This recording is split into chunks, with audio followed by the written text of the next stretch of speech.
going on, everybody? Welcome back to Kaulig Nation, your one-stop shop for all things Kaulig, AJ Allmendinger, SVG, you name it. We more than likely got it. This is going to be a short little video. I'm still under the weather, so not appearing on cam. Ryan's still off on his business trip, so once again, we're Frankensteining together a video for you. Right off the top, a little bit of an SVG thing, believe it or not, despite him not being in the Cup race this past weekend. First up is a multiple choice question we have for you. It's a real easy one. Do you think you're seeing enough SVG on track coverage this season? We all know what it's like to watch a NASCAR race. Specifically, I'm referring to the Xfinity Series. And obviously, on the road courses, you're seeing him a ton. But there's a lot of stretches when we're on the ovals, if he's running 15th to 20th at times, where you're just not seeing a whole heck of a lot of them. And you could be listening to a scanner, but you're not seeing a ton of them. Do you wish that you could see more SVG on track coverage? Maybe you're just, content with watching the top, 7 or 8 guys run around the track a lot. But I know for me, once I had the opportunity to watch Allmendinger, back in the pack in the Cup Series the past couple of years where, he might be running 15th or 18th or 20th, I paid just as much attention to that as I did paying attention to the lead pack. And obviously, if SVG goes Cup racing next year, you will have an opportunity to take a peek at his in-car cam all the time, every race. So I'm assuming that is one reason people would love to see SVG going Cup racing. Also on SVG, we have a video coming out next week. His season in progress to date. We're going to have a detailed statistical breakdown of SVG in the Cup Series and in the Xfinity Series, and where he started and where he is now. Be on the lookout for that. We know we got a fairly sizable SVG following here, so hopefully you appreciate that. Also, when you comment and like videos, I know it can be a pain in the ass. It helps us out. It helps the channel grow.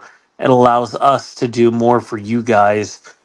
We want to do a live watch party to a race soon, and we got to get a little more interaction to get there. So, in terms of the Cup Series race, I don't have too many thoughts. Allmendinger got caught up on a wreck. Probably had a 15th to 18th place car.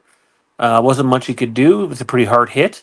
And then Daniel Hemrick and John Hunter Nemechek both got into a wreck late in the Cup race, and it was a forgettable weekend for Kaulig on the Cup side. Hemrick was able to get himself up front on strategy for a while, which was kind of cool to see the 31 Circle Chevrolet up there. But it's just forgettable weekend on the Cup side for Kaulig, unfortunately. Now NASCAR and their bullshit, way of how they threw that yellow flag was embarrassing. Should have been done 30 to 45 seconds before. Obviously, they wait. It benefits Larson. Some might argue the last restart there, too, where Larson was allowed to move up, was bullshit. A lot of NASCAR not looking great. And, fans, whether you're at the track or you're watching from home, we deserve better than that. NASCAR really has to pull their head out of their ass. And speaking of which, we're going to have a video in the next couple of weeks on the NASCAR charter agreement.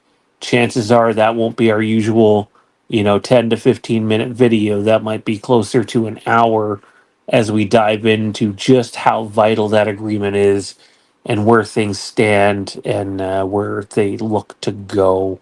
I'm going to throw it over to my buddy Ryan, who's on his trip. What did you think of the race?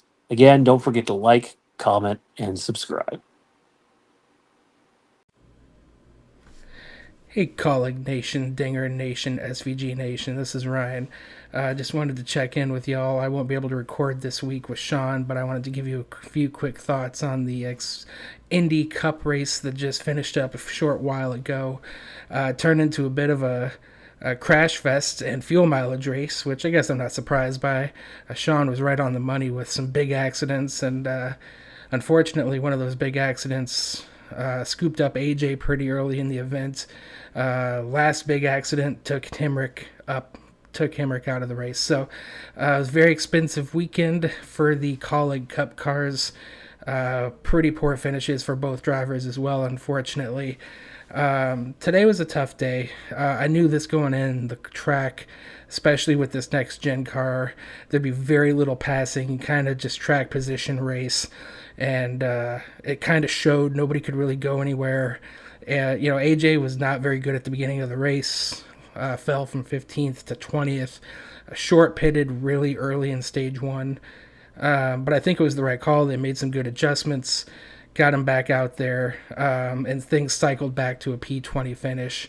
Hemrick was a little bit worse all day, but he was in there, top 25, probably pushing top 25. And some strategy got him up front. He had to pit with a few laps left, but he was running third or fourth there for a good chunk of the final stage. So really awesome to see Circle getting some great TV exposure. Certainly sponsors for Kaulig are important, and good upfront runs like that, even though we didn't get the end result. It was great to see Circle driving, top 5 at Indy, because Indy is a big deal. So disappointing results for both Cup cars. I thought they both had better speed at the end of the race, but we'll take off this next 2 weeks for the Olympics, regroup, and come back and go to Richmond in a few weeks. So I'll talk to you all then. This is Ryan. See y'all later.